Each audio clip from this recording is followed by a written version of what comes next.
As a mother of 13, Michele Mason lives out her pro-life convictions every day. But it's a scary diagnosis when she was pregnant with her 7th son, Luke, that led her to become a staple in front of the Colorado Springs Planned Parenthood. Well, I was 7 months pregnant, and I went to go get a routine ultrasound, and it came back.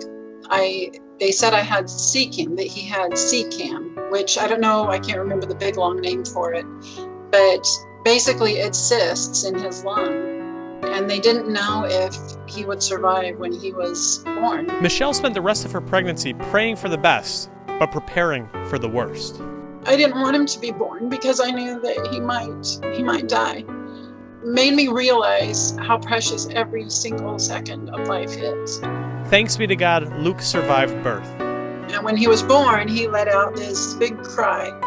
And it was like the best sound that I've ever heard in my life was hearing him cry. Luke narrowly pulled through and made a full recovery. And the experience led Michele to discern a call to lead the 40 Days for Life campaign in Colorado Springs. It was really difficult because I'm an introverted person and I don't like getting up in front of crowds. And so the first time we invited Sean Carney to the sidewalk, there were probably like 12 people there. I mean, and now I look at it, I'm like, oh my goodness, I'm sorry, there were only 12 people there.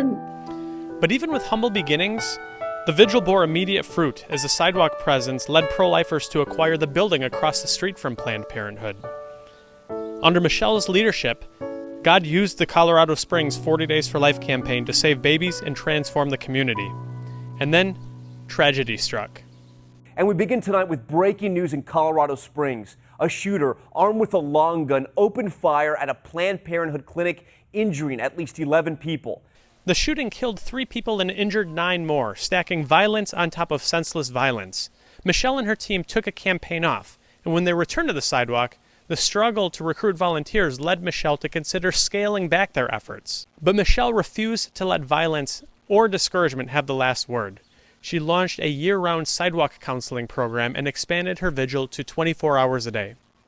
That it just hit me. I mean, I just felt it in my heart. God's talking to us. He's talking to us. Why are we limiting him?